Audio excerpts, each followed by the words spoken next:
Splinternet, the new digital iron curtain. Picture this. One morning in 2019, thousands of engineers arrive at Huawei's campus in Shenzhen, only to discover that all their Gmail accounts, Google Maps, and even Android updates have vanished overnight. Like a digital nuke went off and hit only them. This isn't some Matrix-style movie scene. This actually happened, and it's the opening shot of the 21st century's biggest tech war, one that affects the future of the phone sitting on your desk, your computer, hell, even your refrigerator. What if I told you that this tech divorce between the West and China, or as we lovingly call it, the Splinternet, could split your entire digital life into two separate universes? Everything from your phone to your car, credit cards to hospital equipment. Imagine it. On one side you've got the Apple ecosystem, on the other, the Huawei ecosystem. In between them, there's an invisible line like the Berlin Wall. Except this time, the wall isn't made of bricks. It's built from microchips. So come with me now behind the curtain of this digital iron curtain, from a tiny factory in a small Dutch town to the corridors of Beijing, from secret meeting rooms in Washington to the semiconductor fortresses of Taiwan. Because this isn't just about two superpowers duking it out. This is about the price of the phone in your pocket tomorrow, the speed of your internet, and maybe even your freedom. Part 1. The Invisible Weapon, ASML's $150 million machine. Back in 2018, in a Dutch town called Veldhoven, they're manufacturing a machine the size of a football field, weighing 180 tons, costing $150 million each. Considered the most advanced tech on the planet, ASML's EUV, Extreme Ultraviolet Lithography machine. Think of this machine like a magic pen, but this pen draws lines 1/millionth the width of a human hair, and these lines become the brains of your phone's processor, AI systems, even military missiles. Here's the kicker. There's only one company in the entire world that can make this machine, and that's ASML. So this is like owning the only VHS tape in the Netflix era. Everyone's dependent on you. So can China get these machines? Well, that's where, in 2019, the US government steps in and calls up the Netherlands, an independent European country, and says, you're not selling these machines to China. This is like your neighbor telling you, I don't want you lending your bike to AMOT. Except this time, the bike is the 21st century's most strategic weapon, and AMOT is the world's second largest economy. Dutch Prime Minister Mark Rutte tried to resist Trump's pressure, but in the end, he said yes in 2020 because 55% of the critical parts in ASML's supply chain come from the US. And if America says we're not giving you these parts anymore, ASML goes bankrupt overnight. This was the coldest move in geopolitical chess, taking your own ally hostage to choke China technologically. And China, without these machines, China can't produce chips below 7 nanometers, meaning AI, quantum computers, 5G, military tech all get stuck at this point. If you were in charge, would you tie your country's future to the mercy of a single machine? Part 2. The Fall of Huawei. A tech giant's wings get clipped. Now enter Huawei onto the stage. In 2019, it was the world's largest telecom equipment manufacturer, the second biggest smartphone brand after Apple, with 194,000 employees and $122 billion in revenue. A tech giant, founder Ren Zhengfei, a former People's Liberation Army engineer, started the company in a garage and turned it into a global titan, a real Chinese dream story. But in May 2019, Donald Trump signs an executive order, and Huawei gets put on the US Entity List, meaning overnight, Google, Intel, Qualcomm, Broadcom, all US companies can't sell Huawei even a single nail. Now stop for a second and think. Take Google, Gmail, YouTube, Google Maps off your phone. What's left? That's exactly what happened to Huawei. The company's new phones could use the Android operating system, but no Google services, so you've got the phone, but no soul. The body, but no heart. In 2020, Huawei managed to become #1 in smartphone sales, but just 1 quarter later, in 2021, sales dropped 60% because people in Europe, Latin America, Africa, said what good is a phone without Google? This was a strike that turned a global brand into a regional player overnight. Huawei's international revenue evaporated by 2/3. But the story doesn't end there. Huawei was also the leader in 5G infrastructure, meaning half the world was using Huawei equipment for 5G. The UK, Germany, France had all invested in Huawei. But in 2020, the US gives its allies an ultimatum. Either you remove Huawei or we won't share intelligence with you. This was a you're either with us or against us threat within NATO itself, and countries fell in line one by one. The UK announced it would rip out all Huawei equipment by 2027. Germany and France followed suit. Part 3. The chip crisis, the macroscopic cost of microscopic warfare. Now let's get to the math of this thing, because the real hero of this story is actually something you'd need a microscope to see. Something the size of your fingertip. The semiconductor chip. Think about it. Your car has an average of 1,400 chips. Your phone has hundreds. Your fridge, washing machine, even your toothbrush. Modern life is literally addicted to chips. And here's the cold, hard math. 92% of the world's most advanced chips are produced on a single island, Taiwan, by a single company called TSMC. This is like building the entire world's digital economy on a single earthquake fault line. Now imagine, tomorrow, China invades Taiwan, which it constantly threatens to do. TSMC factories shut down, Apple's iPhone production stops, Nvidia's AI chips run out, the auto industry gets paralyzed. The global economy loses $1 trillion just in the first year. This chip dependency is so critical that when there was a global chip shortage in 2021 due to the pandemic and demand explosion, auto companies had to shut down factories. You couldn't find a PlayStation 5. Even medical devices had problems, and that was just a supply-demand imbalance. There wasn't even a war. Now think about China's situation. China is the world's largest chip consumer, 60% of global demand, but can't produce the most advanced chips because they don't have ASML machines, because the US is blocking them.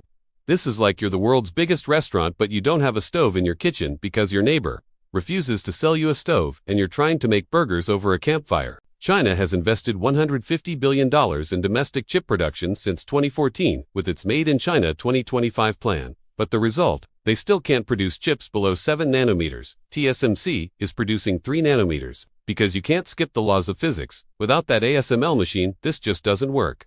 But China isn't giving up. They're supporting a company called SMIC with massive incentives, calling back thousands of engineers from abroad.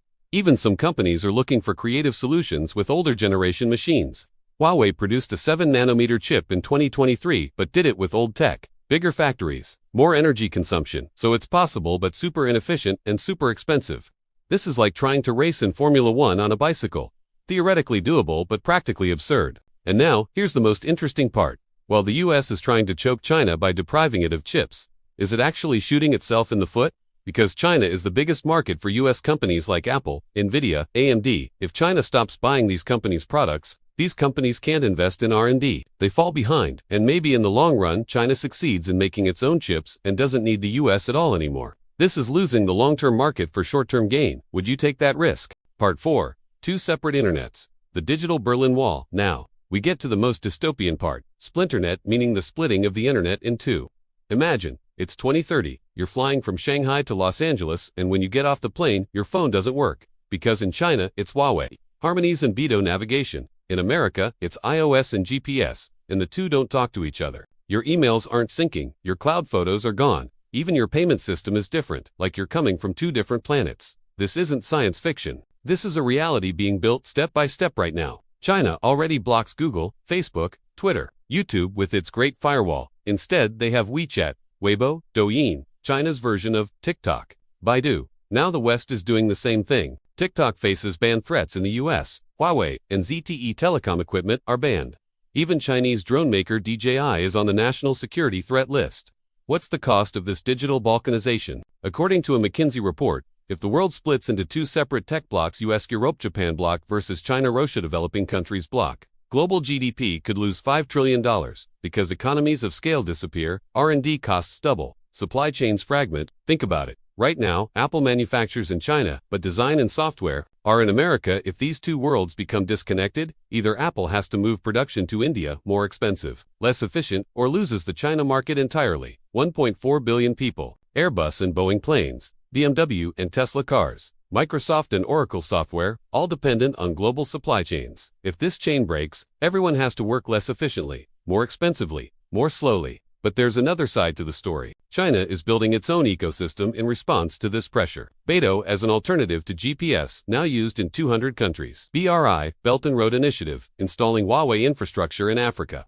Latin America, Central Asia, testing alternative payment networks to SWIFT with digital yuan, ECNY. So the world really is splitting in two. On one side, the Silicon Valley model, open, liberal, market-focused. On the other, the China model, state-controlled, closed, centralized. And now the real question. Where does the rest of the world go? India, Brazil, Indonesia, Turkey, Mexico. Which side do they lean to? Because both sides are pressuring these countries with buy from us, not from them. India banned Huawei, but is also getting Apple to open factories because India wants to both rival China and become the West's new manufacturing base. Turkey is selling Baykar drones to both NATO and China, one foot in the West, one in the East. Is it possible to stay neutral in this new world order, or does everyone have to pick a side?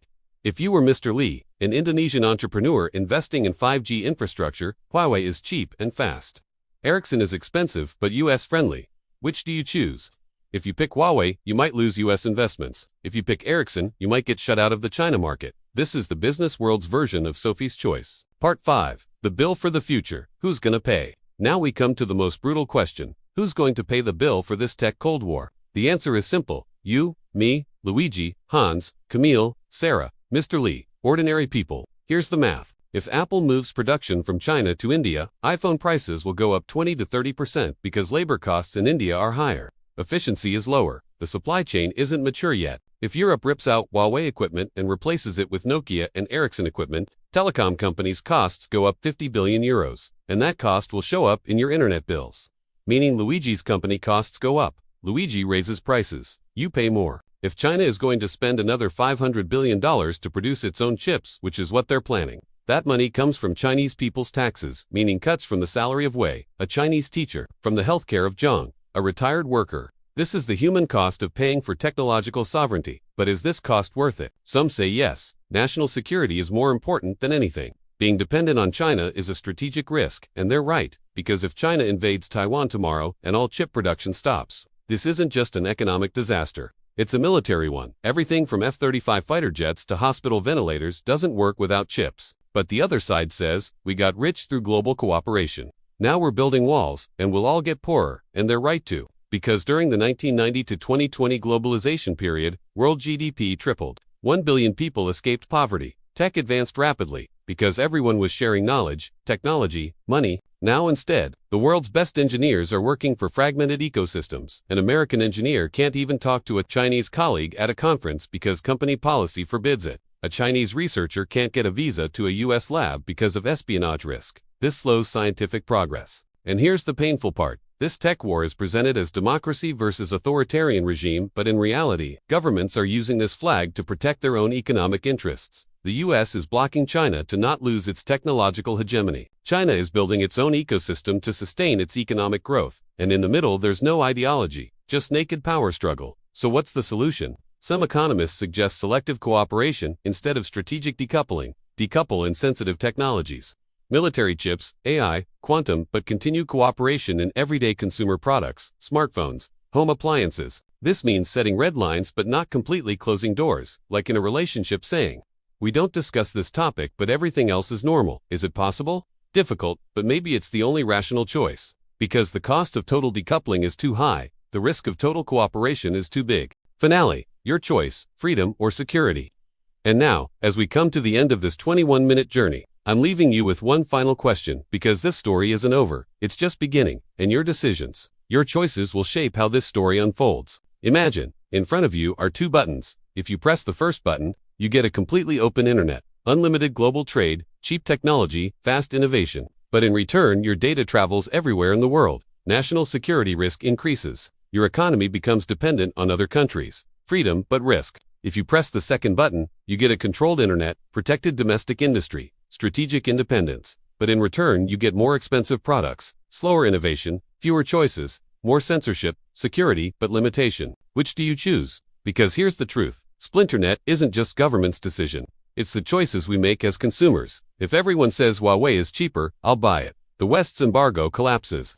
If everyone says, I'll pay a bit more for national security, China gets wiped from the market. Luigi will decide whether to raise prices or increase efficiency when telecom costs go up. Sarah will decide whether to buy a new iPhone or repair her old phone. Mr. Lee will decide whether to choose Huawei for short-term profit or Ericsson for long-term security. And the sum of these small decisions will shape the world economy. And maybe the real question is this. Is this tech war really a democracy versus dictatorship issue, or is it a hegemonic power trying to suppress a new rival? Because history shows us that dominant powers never accept being second. Britain entered World War I to stop Germany's rise. The US started the Cold War to defeat the Soviets. Now the same reflex against China's rise. But this time the world is different, because China is neither small like Germany nor economically weak like the Soviets. China is the world's largest manufacturing center, largest exporter, largest consumer market, so isolating it means isolating half the world, and that impoverishes not just China but all of us. Maybe the biggest question of the 21st century is this: is humanity stupid enough to sacrifice cooperation for competition, or smart enough to put aside pride for cooperation? The Huawei ban, ASML machines, the chip crisis, Splinternet, these are all small battlefields of this big question, and you, me, Luigi, Hans, Camille, Sarah, Mr. Lee, Wei, Zhang, we're all not soldiers of this war, but victims. Yet at the same time, we have voting power with our wallets, our choices, our voices. So next time you pick up your phone, ask yourself, which world is this device part of? Because that little screen is a symbol of the battlefield between two separate futures of the world, and you're choosing a side with every purchase, every click, every share. So which side are you on? Or maybe the real question is, do we have to pick sides? Or is there a third way? Is a world that's both free and secure, both open and protected, both global and local possible? I don't know the answer, but here's what I do know. We need to find this answer together. Because neither the US, nor China, nor any other power can solve this equation alone. Only when all the Luigis, the Sarahs, and Mr. Lees of the world come together and say, we don't want to get poorer or lose our freedom. Maybe then politicians will listen. Companies will change. Systems will adapt. Because at the end of the day, economics, technology, politics, all exist for people, not the other way around. So the only thing I want you to do after watching this video is this. Think, question, research, and maybe, just maybe, carry a small brick to tear down this digital iron curtain. Because walls are built by big powers but torn down by small people. History has proven this over and over. And who knows, maybe one day, a Chinese engineer and an American engineer can sit side by side, have a coffee, and say, why are we fighting each other when we both just want to build a better world? And that day, something called Splinternet will remain as a weird anecdote in history books. Just like the Berlin Wall, it once seemed so real, so insurmountable, and now it's just concrete pieces displayed in museums. But until that day, billions of people like you and me, Luigi, Hans, Camille, Sarah, Mr. Lee will get tossed around in the ring of this wrestling match between two giants. Our phones will get more expensive. Our internet will fragment. Our choices will narrow. And we'll all ask ourselves, is this fight helping us, or are we the fuel for this fight? When you find the answer, please share it in the comments because this conversation, this debate, this collective awakening might be the only weapon to stop Splinternet because no missile, no embargo, no sanction is as powerful as the collective mind of billions of people. And now, as I finish this video, let me remind you of one final truth. When they cut Huawei from the Google ecosystem in 2019, those engineers in Shenzhen didn't give up. They developed Harmony OS, installed it on 900 million devices. Reached 17% in the China market, so they got hit but couldn't be killed. Instead, they came back stronger, more independent. This is the iron law of economics. Pressure breeds innovation. Difficulty creates solutions. Crisis brings opportunity, but the price is always paid by the people, because companies and governments fight, and Luigi, Sarah, Mr. Lee pay the bill.